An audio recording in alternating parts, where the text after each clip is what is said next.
Welcome to Pinball Mayhem. I'm Ed, and it's time for another update with Ghost in the Shell. It has been a while, a few months at least, before or since I've done any updates on this. I haven't been working too heavily on it. It's been summer and time to focus on some other projects, but I've been working on a little bit of the intellectual material of it. I kind of rewrote the rules, and I decided on some focus of the game. Listening to other people talk about, pinball design, listening to a lot of podcasts, I came up with some ideas I think is going to help the game a lot better this year. One of the things I thought about is I was at a tournament at Titletown Pinball, and I picked up a Kingpin, dropped off this dialed-in rule flow chart. I thought it was really, it's a simple way just to display the rules and kind of get a visual idea of what we're doing. So I started making my own flow chart. It's fairly simple. Actually, it's been redone since then. It's a living document I'm working on constantly. I have also decided to refocus the game on standalone complex, the first season only. I'm removing any references of the movies out. Second season, I figure there's enough material in the Laughing Man story to focus on just that in the standalone complex. So the 2501 targets are no longer going to be 2501. So I'm going to use these extra two blue targets I got, and I didn't know what to do. I had to put them in there in order to make me not hammer the ball guys real well or all the time. So it's going to be Cyborg, C-Y-B-O-R-G, and that's going to start. There's going to be three main goals in order to achieve a wizard, and one of those is going to be complete the full Cyborg battle.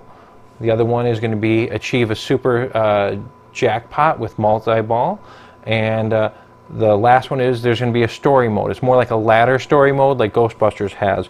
So that's going to start the same way it does now. You complete the ghost targets, and it's going to start with the scoop, and it's going to be first one is heavily focused on the ramp because it's a fun shot and get people shooting that.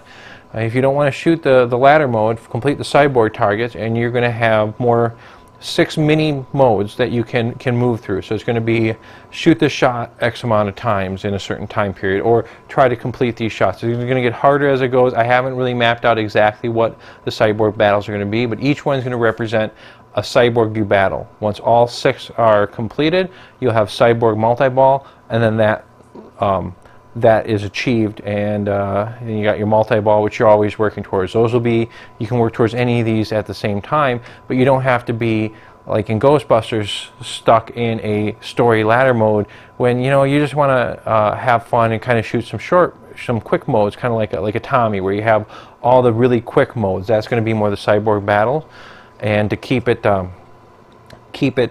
so it's fun, they're going to be random, so you're not going to always start at the first one. So when you start, you can be one of the 3 easy ones, and you don't have to complete them. I'll let you do 3 battles in a row if you keep completing those battles, but you don't have to re-hit all the Cyborg targets. Once you complete 3, you got to hit the Cyborg targets to get the next 3 to get into the next level.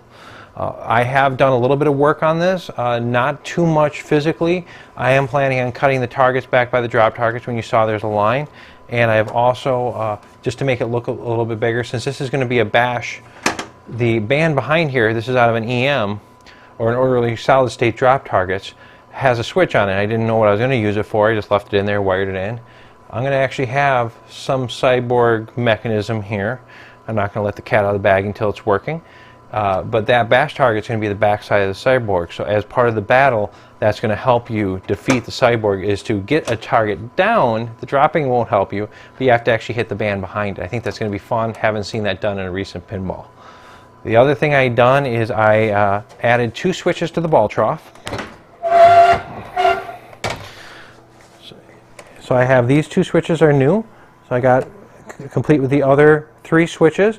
And of course the optos, that's going to give me 6 ball capacity. So now I can make my main multi-ball a 6-ball multi-ball, and I will also be able to use those for the add-a-ball feature, which is when you complete the drops, you get 1 add-a-ball, no ball saver. It's just kind of a helper to help you on the next shots. So in a multi-ball, you can see that you might be hitting your drop targets. You might get a multi-ball going. Like a 2-ball multi-ball or a 3-ball, like a mini wizard or or a major cyborg battle, and you can, all of a sudden you're playing with 3 or 4 balls out there and you didn't even start with that. And that's kind of where those drop targets are going to come into play. I'm hoping next time I show you some videos, hope to have that cut back. I want to have that mechanism started. That's my next build, and I am also, of course, going to be working on some code and start having some of the framework in for what I just told you I'm doing. Thank you for watching, and please stay tuned, subscribe, check the playlist for all the other videos leading up to this one.